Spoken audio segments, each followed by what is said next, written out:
This time I'll call the Dixon County Commission regular meeting to order. This is for March 27th, 2014. If you'd please stand for the flag salute and participate here. I pledge Allegiance to the flag of the United States of America and to the republic for which it stands, one nation, under God, indivisible, with liberty and justice for all.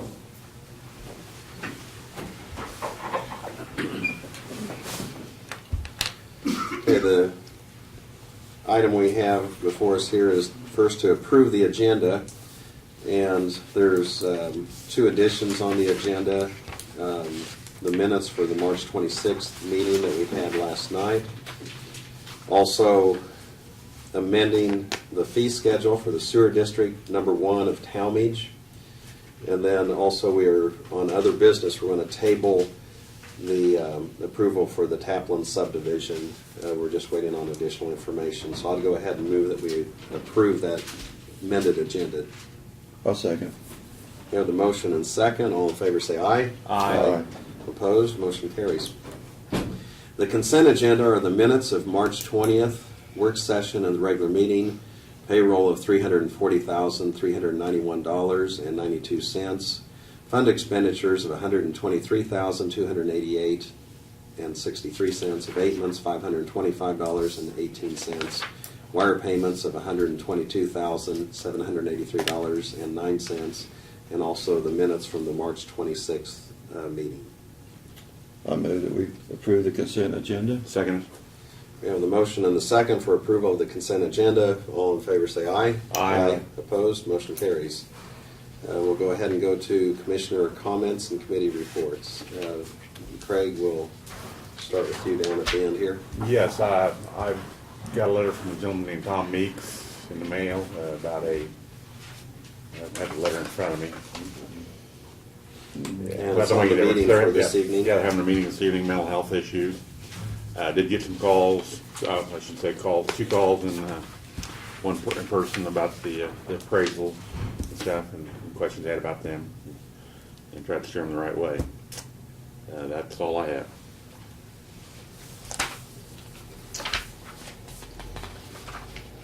Yeah, Laverne? Yeah, didn't have anything particular, but we did get our schedule for our April meetings. It looks like we're booked pretty solid in April, and I guess the first thing coming up is Monday night, the township night, so it looks like we're going to be busy next month. Okay.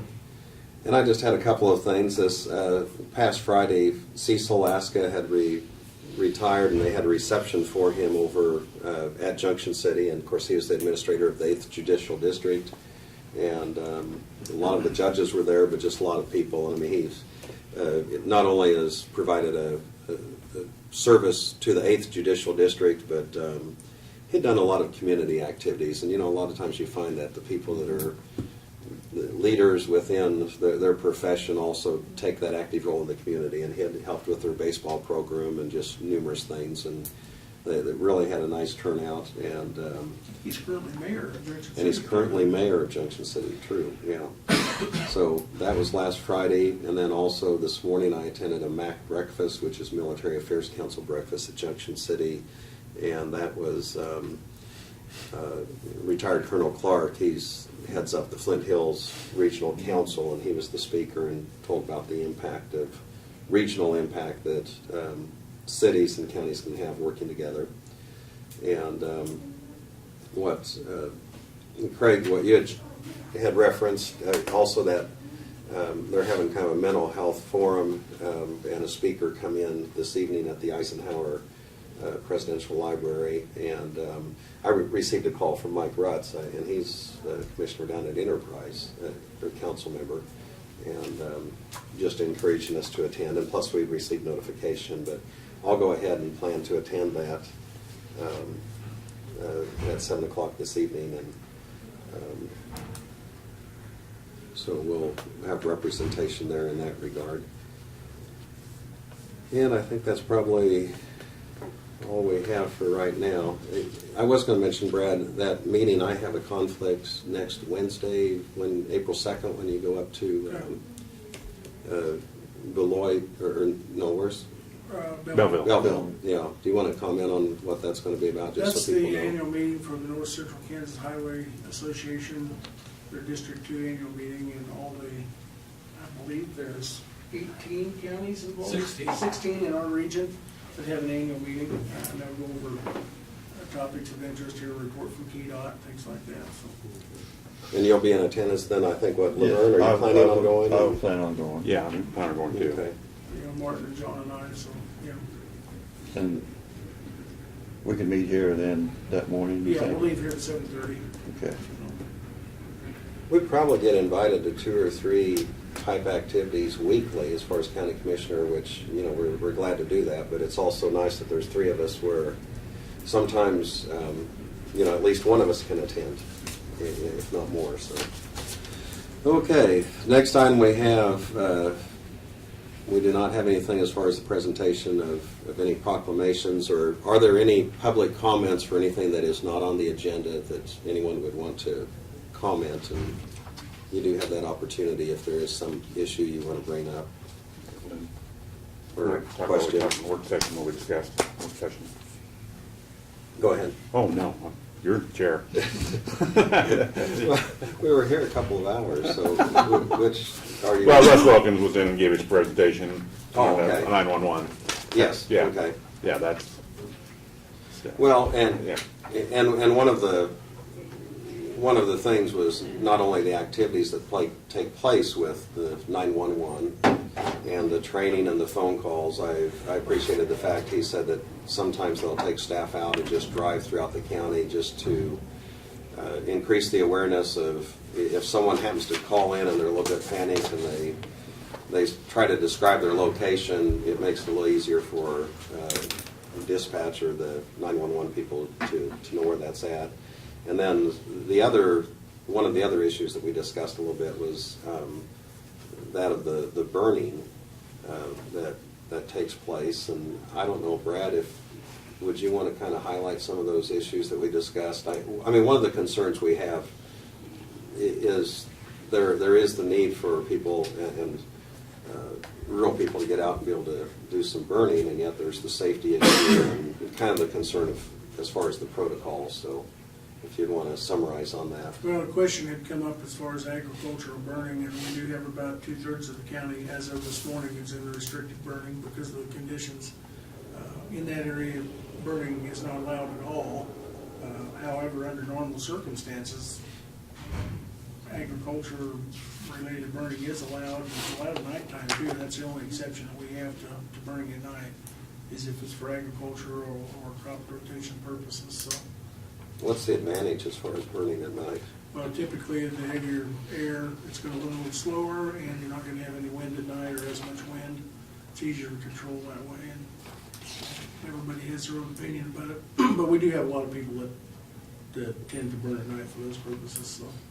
And then I guess for the CRP, some people need to burn.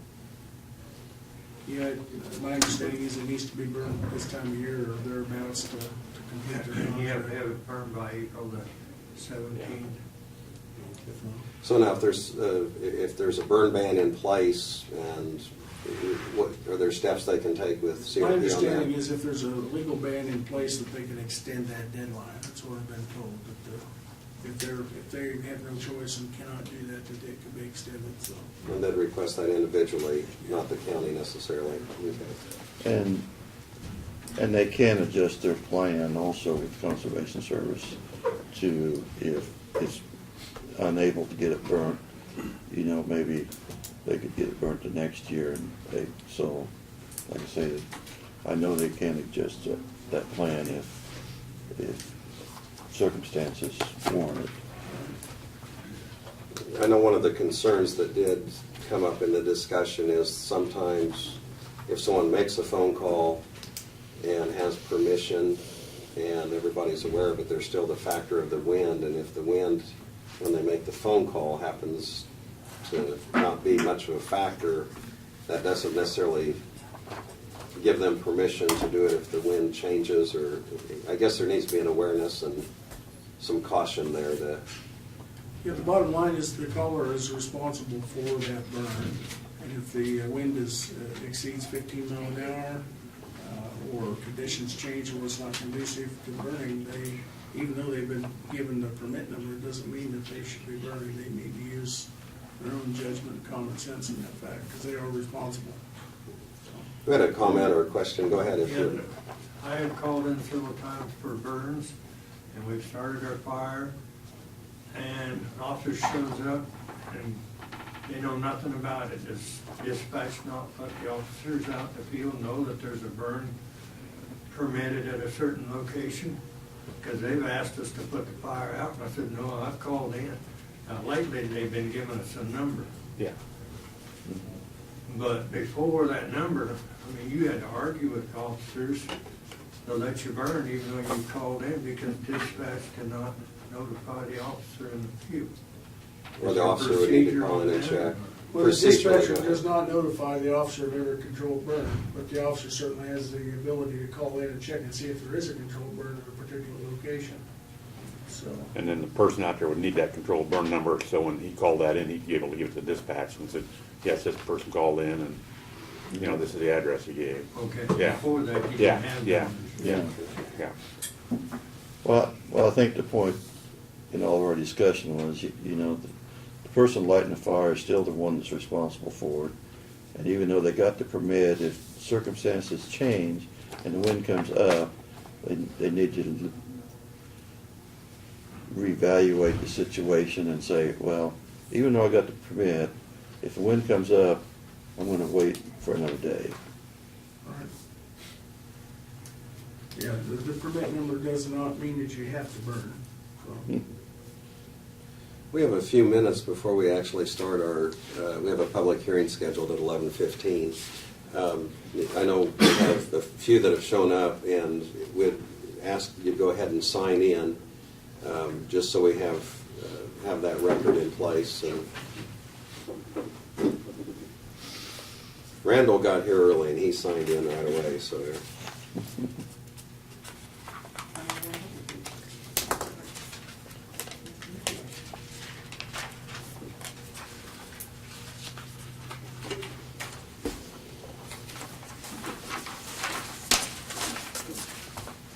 I think you probably start on a couple of them if you'd like me to. Okay, yes, why don't you go ahead and we'll get one of them in at least. Yeah, the I-70 project's going as expected. Martin attended the update meeting on yesterday, and everything's going as it was anticipated. K-43's overpass, K-43 at the Detroit exit, or Enterprise exit, will be closed Friday afternoon it will be back open on Friday afternoon. It's closed right now for the demolition of that overpass, so they expect it to be back open to normal traffic. But so far, everything's going good.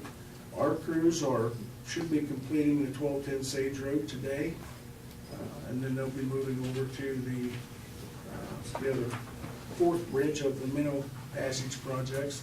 This is the third of the fourth projects. So they've got 3 of them? They'll have 3 of them completed, yeah, so they're progressing very well, and even though it is dry, it's been very conducive for building bridges. Yeah. So, Well, there is a time limit when they need to get those yeah, done. they've got to get those done by, in May, so we shouldn't have any problem getting that fourth completed, so.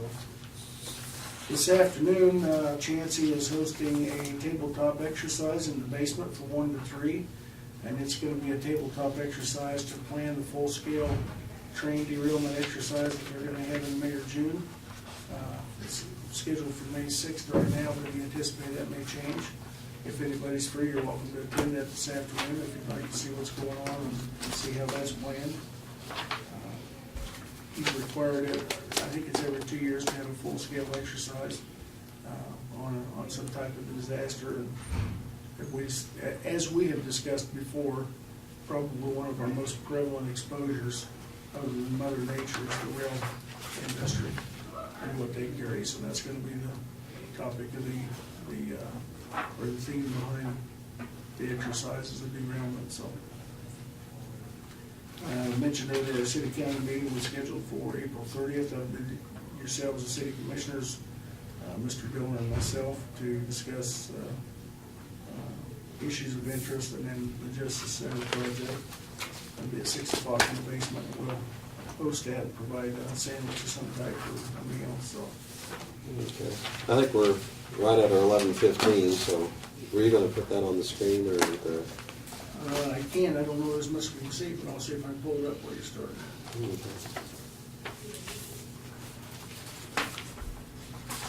The item we have here is a public hearing for the declaration of a portion of 3100 Avenue in Willowdale Township as minimum maintenance.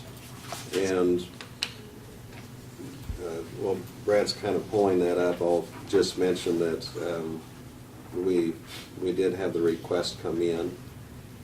And also we did make a drive up there one morning, the commission did, just to take a look at the road and just visually take a look. And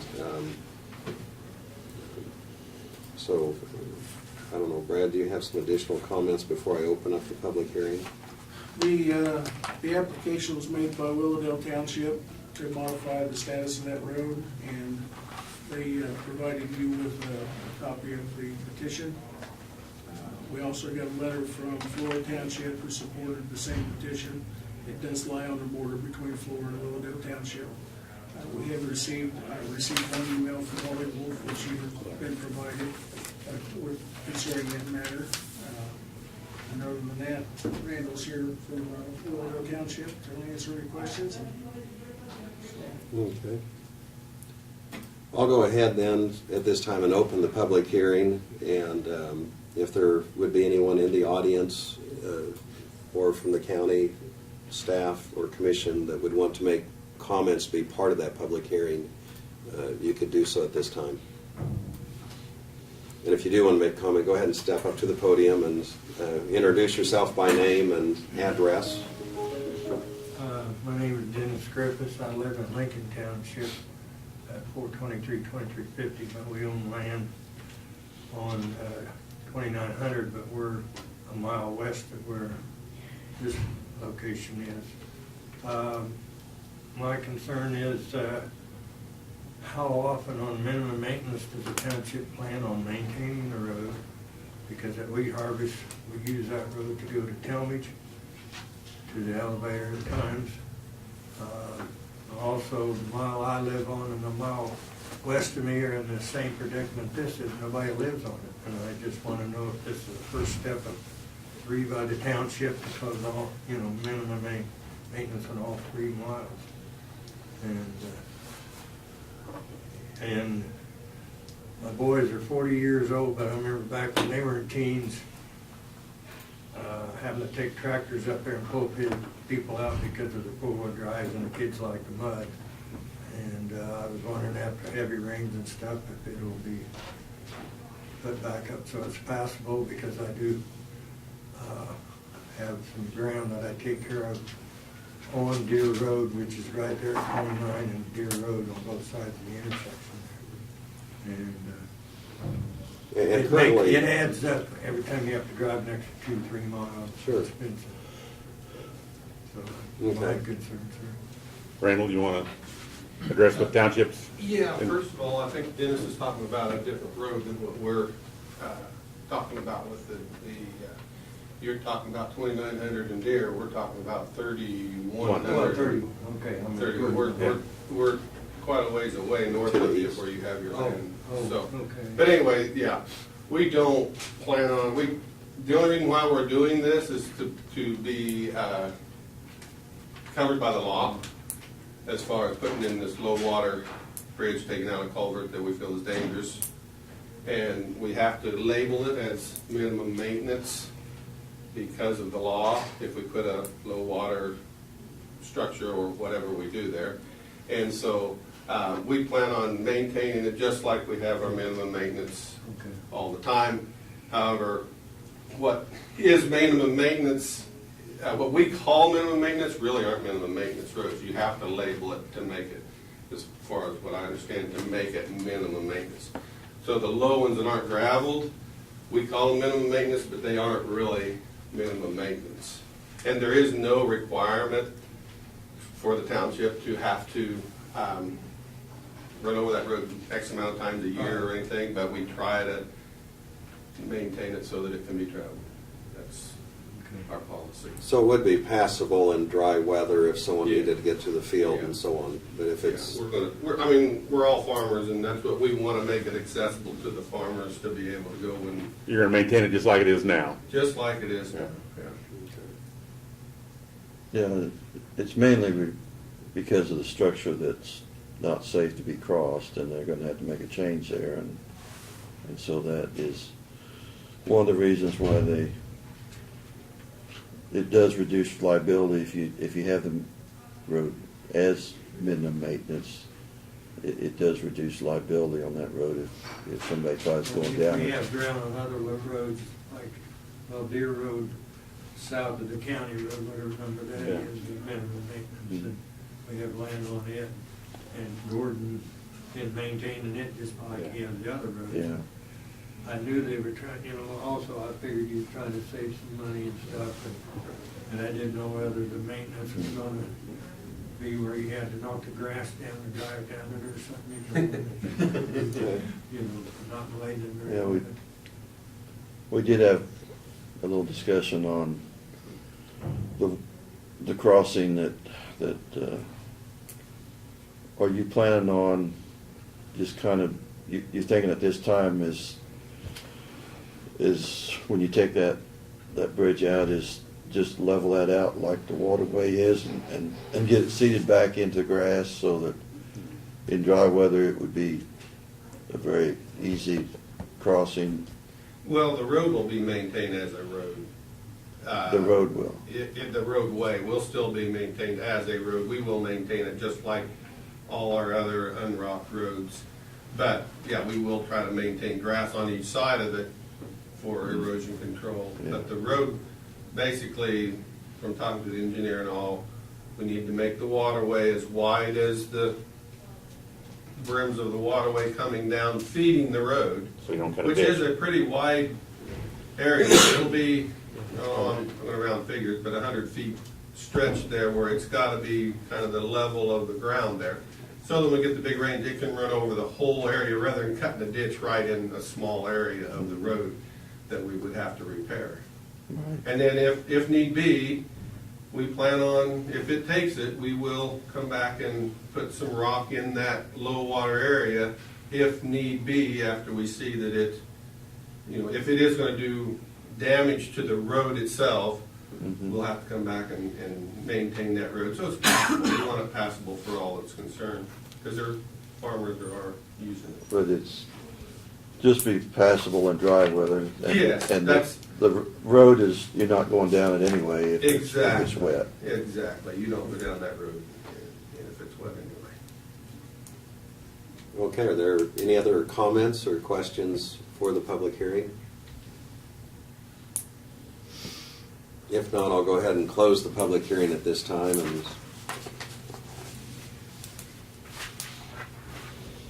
Brad, would this be an action item now at this point that we need Yes, to, we'll get a resolution. if the commission's ready to move ahead on this?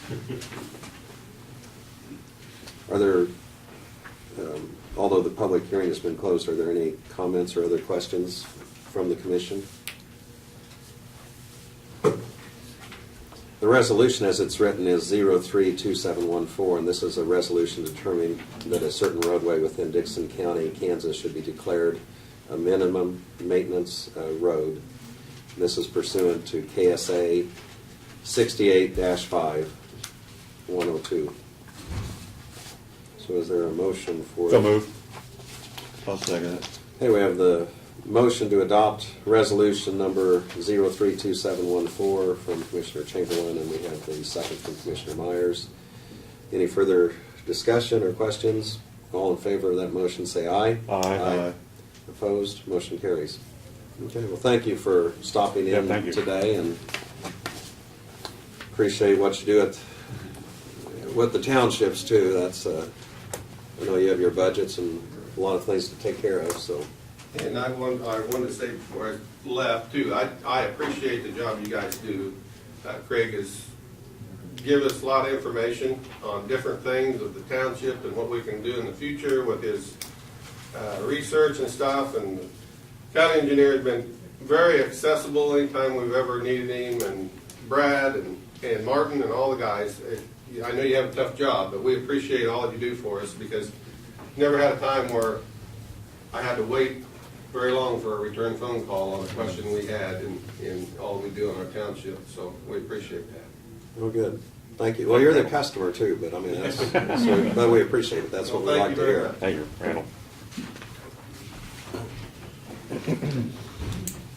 Okay, we'll go ahead and go back to Brad on your report. I think you're kind of still have a ways to go. Russ indicated he's got a resignation that, with one of his dispatchers that will need to be replaced, so without objection, we'd like to begin posting that replacement so we can start that search.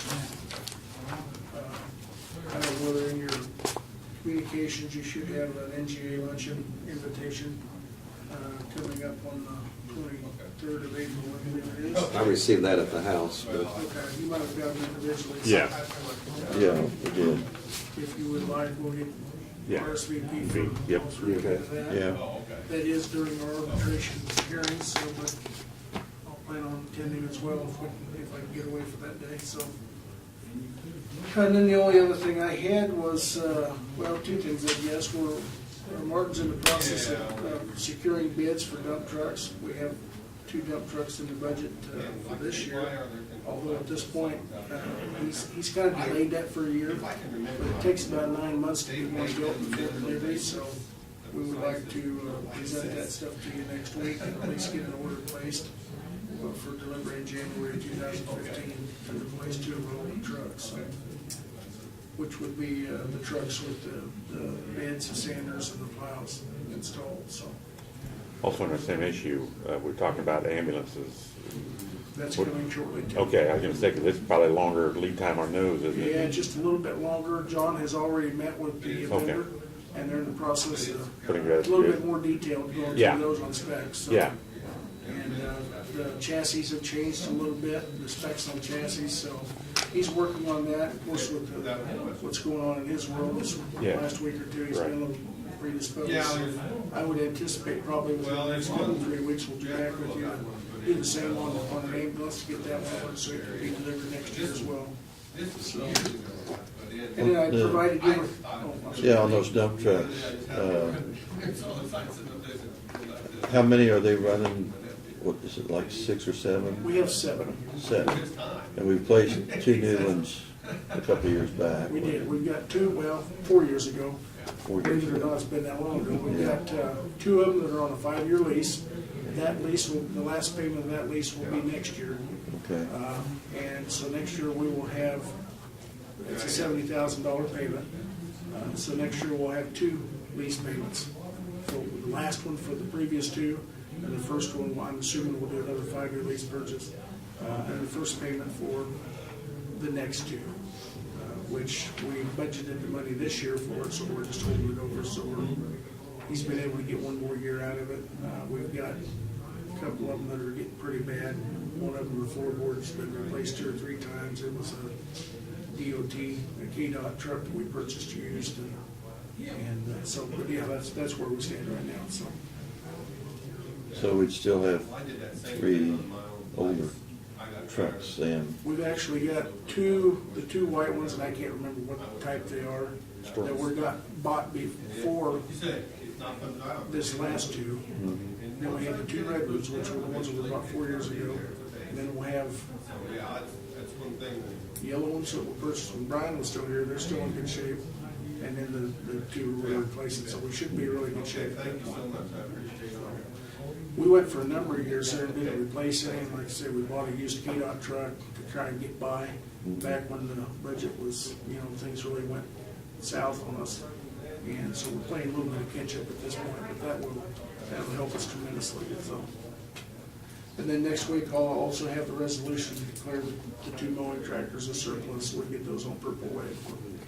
So, and then you have, for Monday night, you have the agenda for Township Night. We've kind of tweaked it a little bit, but that's what we're going to plan on going with, and it should be kind of an interesting night. At this point, we've got As of yesterday, Shiloh said we've got all but one township was RSVP.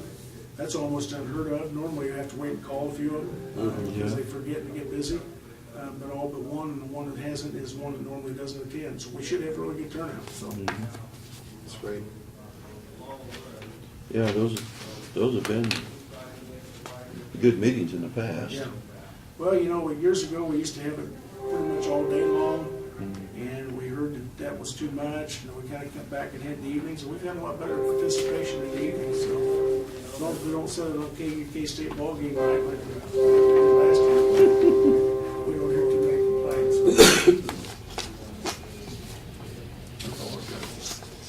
Okay, thank you. I'll go ahead and move on to notices and communications, and as Brad mentioned, we did receive an invitation for the NGA banquet, or not banquet, but a luncheon that the city and tourism have with the NGA. We received our valuation notice, and this is for the county, so I'll go ahead and let that be in there with the records.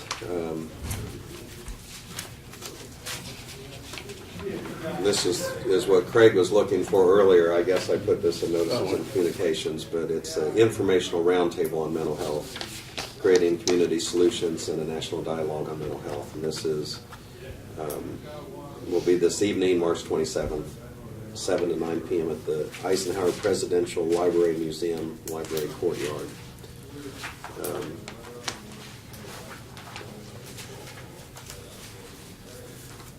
We also received our letter from the National Association of Counties, and they have their newspaper that they put out, and then also of interest, the Kansas County Government Institute. They have a workshop schedule, and looks like they probably have about a dozen workshops planned, and this would be for county personnel to attend if they would like, or also the county commissioners. And I know, Craig, you mentioned you might go to the May 6th one there at Manhattan. Yes. But anyway, this is something where it's, and it covers everything from fundamentals of leadership to county government 101, problem solving, front lines of public service. I mean, they just have a vast array at each meeting. And also the other thing I was going to point out is the June 11th meeting is scheduled here in Abilene. So I know a couple of years ago when I was at one of our meetings at the KC, I noticed most of them were in Topeka and Salina and Emporia and Manhattan. And I mentioned to them, I said, we'd like to have people come to Abilene. And so we're the host of one of those meetings. Have a couple of magazines, Commercial Carrier and also Equipment World. So I'll go ahead and let staff distribute those where they might be of interest to some people. And then also Northern Tool and Equipment sent us. And I think sometimes there's solicitations where they're trying to expand their business, and sometimes we already have other vendors and sources where it's more practical than from a catalog. But regardless, that's about all we have for communications.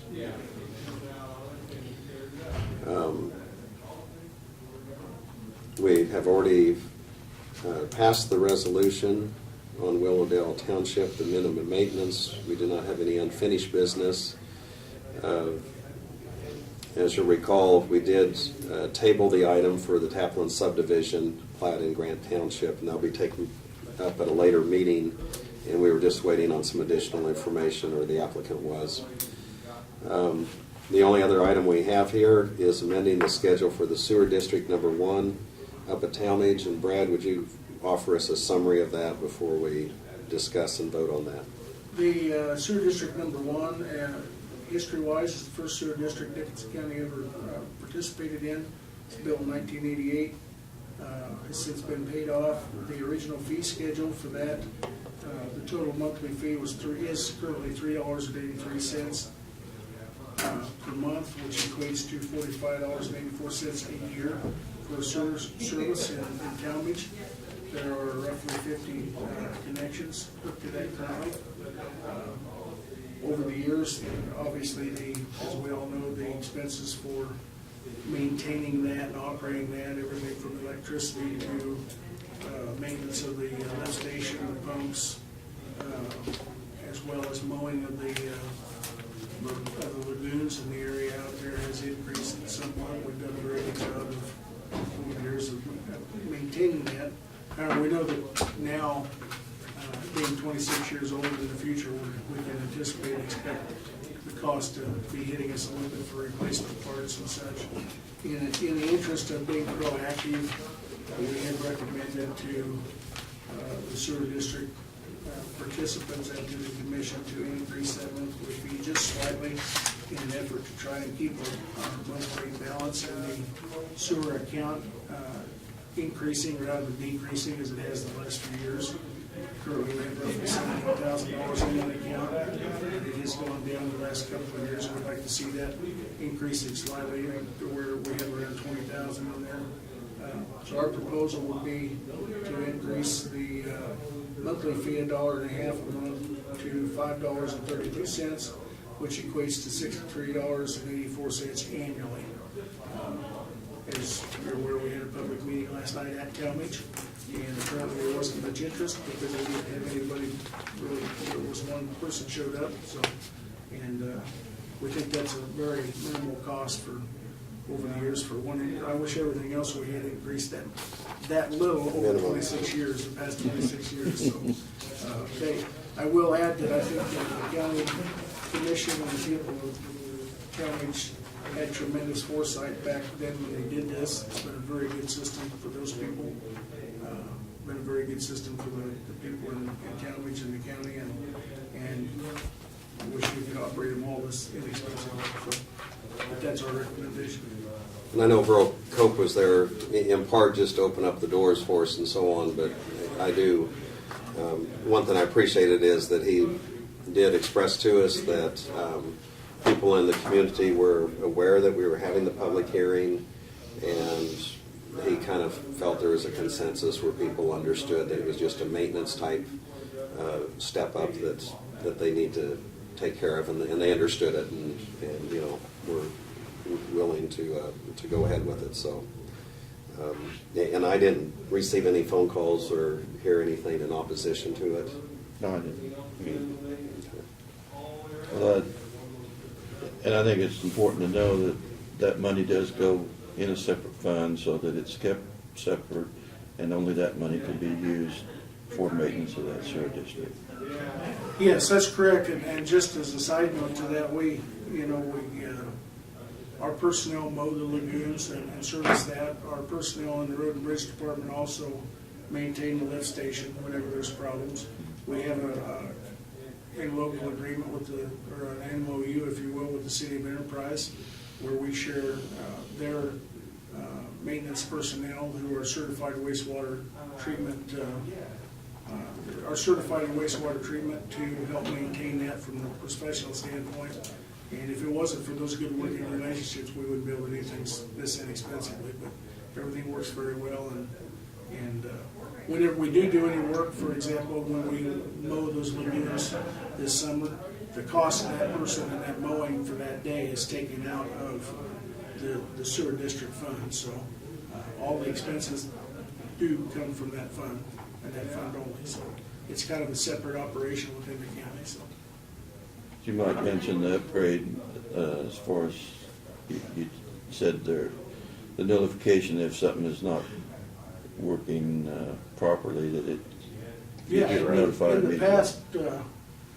in past years, unfortunately, we've had a couple of situations with the lift station that it had quit working. And of course, when this was designed 26 years ago, there wasn't technology that allowed for remote monitoring.